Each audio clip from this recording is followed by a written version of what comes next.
तो चलिए आज हम स्टार्ट करते हैं अध्याय 4 का विविध प्रश्नावली पार्ट 5। पार्ट 5 के अंदर में आपको दो क्वेश्चन देखने को मिलेंगे। कौन कौन से होंगे? वो होंगे 9 और क्वेश्चन नंबर 10। देखिए मैं बार बार बोलती हूँ कि विविध प्रश्नावली में जितने भी क्वेश्चन है ना वो सभी इंपॉर्टेंट है, बस एक दो क्वेश्चन को छोड़ के। जो जो इंपॉर्टेंट है वो मैं बताते जा रही हूँ, आपको नोट डाउन करना है, और जो इम्पोर्टेंट नहीं है उसमें मैं बताऊंगी कि ज्यादा इम्पोर्टेंट नहीं है, ठीक है। लेकिन जो ज्यादा इम्पोर्टेंट है उसको आपको अच्छे से करना है, अच्छे से वीडियो को देखना है और रिपीट जरूर करना है। तो जितने भी नए बच्चे हैं वो चैनल को सब्सक्राइब जरूर कीजिएगा और वीडियो को लाइक जरूर कीजिएगा। चलिए स्टार्ट करते हैं हम क्वेश्चन नंबर 9 से। क्या कहता है? 1 प्लस आयोटा बटा 1 minus iota minus 1 minus iota बटा 1 प्लस आयोटा का मापांक ज्ञात कीजिए, ठीक है। मापांक ज्ञात करने के लिए हमें क्या करना होता है कि जो क्वेश्चन दिया होता है ना, जैसे ये क्वेश्चन दिया है, इससे पहले हमें सॉल्व करना है, उसके बाद हमें मापांक निकालना है, ठीक है। चलिए उसी स्टेप में करते हैं। तो देखिए बीच में क्या है, माइनस है और बटन है, तो सीधा सीधा दिख रहा है, क्या होगा इसका होगा तिर्यक गुणा।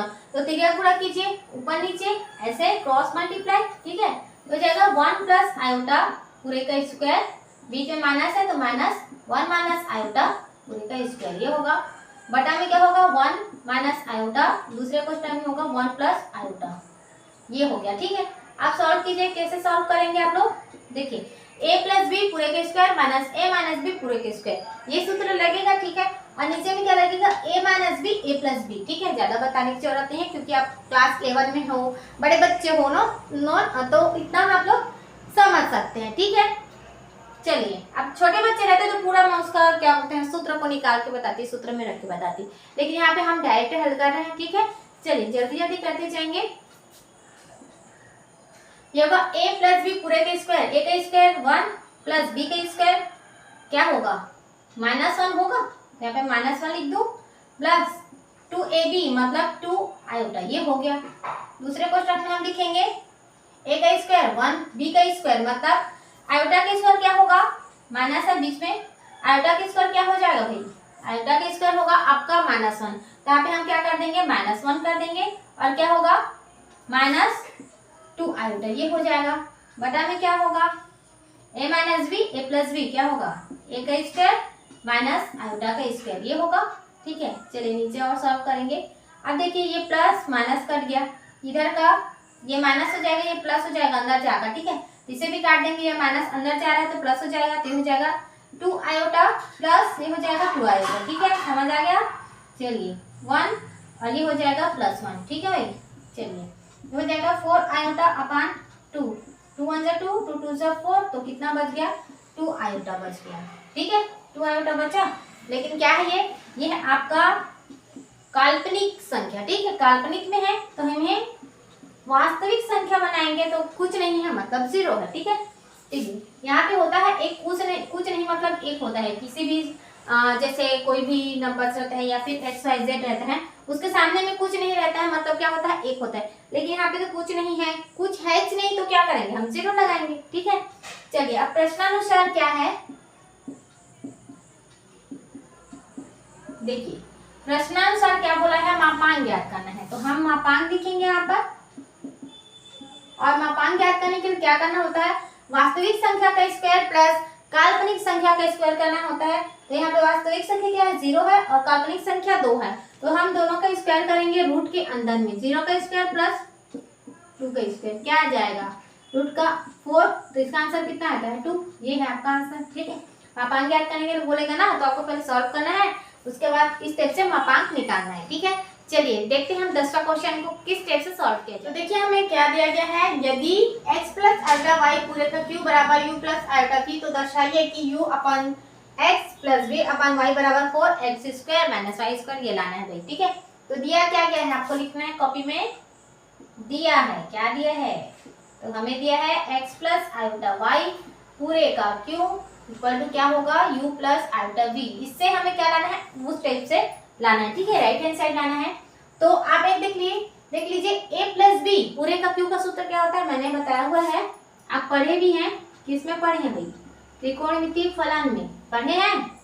क्या सूत्र होता है a प्लस बी पूरे का क्यूब का, ये होता है आपका a का cube plus 3a square b plus यहाँ पर लिखूं 3ab का स्क्वायर प्लस b का क्यूब, ठीक है, ये होता है इसी सूत्र में, तो इसे आपको रखना है, ठीक है। x को a मानना है और y को क्या मानना है, b मानना है।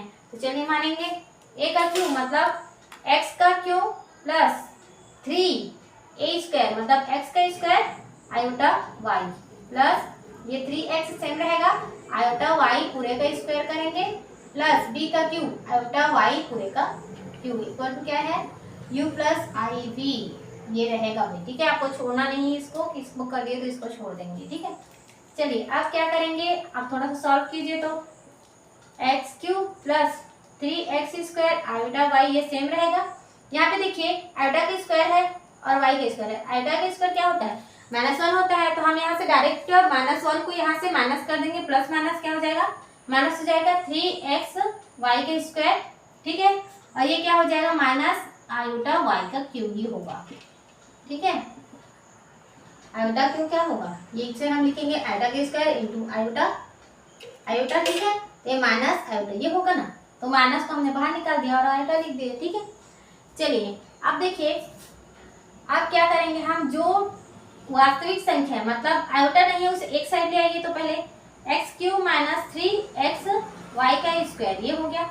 अब क्या बच गया plus 3x² iota y minus iota y का क्यू इक्वल टू क्या हो जाएगा u प्लस आयोटा v। अब हम इसे लिख सकते हैं, आयोटा को निकाल दीजिए, x³ minus 3xy² plus iota निकल जाएगा, सेम है दोनों में 3x² माइनस y का क्यू सेम रहेगा u प्लस आयोटा v। ये हो गया, ठीक है। आया क्या आंसर, नहीं आया, ठीक है। नहीं आया है तो कैसे करेंगे, सॉल्व करेंगे पहले, चलिए ठीक है। सॉल्व करेंगे तभी तो आएगा। अब क्या करेंगे भाई, हम तुलना करेंगे, किससे करेंगे, u और v से तुलना हम इसकी करेंगे, ठीक है। तो ये है एक कोष्टक में, तो इसका जो है ये वास्तविक संख्या है, ठीक है। इधर देखेंगे ये वास्तविक संख्या है, ये वास्तविक संख्या है, ठीक है। ये काल्पनिक संख्या है, ये काल्पनिक संख्या क्यों है, क्योंकि इसमें आयोटा लगा है, इसमें आयोटा नहीं लगा है, ठीक है। तो ये वास्तविक हो गया, ये काल्पनिक हो गया, ठीक है। जहाँ पे आयोटा लगेगा वो होगा आपका वास्तविक काल्पनिक संख्या, ठीक है। अब हम लिखेंगे तुलना करने पर, तुलना कीजिए, किसकी तुलना, इसकी तुलना u से। ये हो जाएगा x का cube minus 3xy² equal to कितना हो जाएगा v।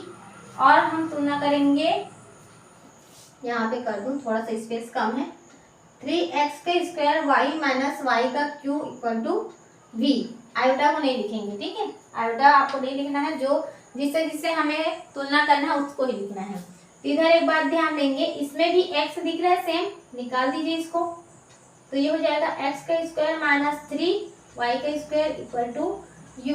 तो अब क्या करें, x को उस साइड ले जाएं, x² minus 3y² equal to u अपान क्या हो जाएगा x। ये हो गया आपका समीकरण नंबर 1, ठीक है। उसी प्रकार इसे भी सॉल्व कीजिए, इसमें से हम y निकाल देंगे तो क्या बचेगा 3x² माइनस y का स्क्वायर, ये बचेगा बटे v, ठीक है।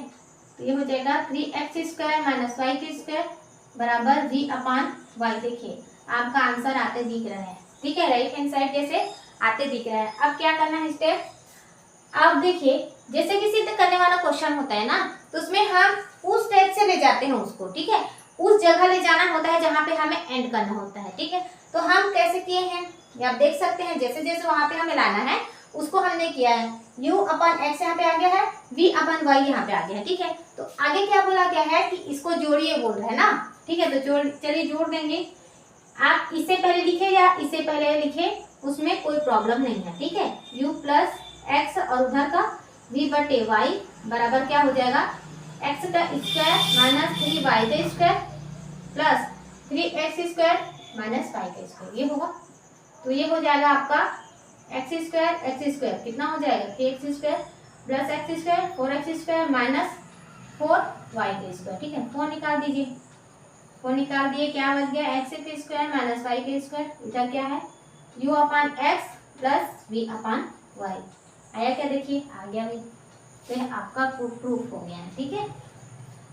चलिए हो गया क्वेश्चन नंबर 9 और क्वेश्चन नंबर 10। देखिए क्वेश्चन नंबर 9 और क्वेश्चन नंबर 10 में कौन सा डिफिकल्ट लगा है, तो हमें लगा है क्वेश्चन नंबर 10 थोड़ा सा डिफिकल्ट है, ठीक है।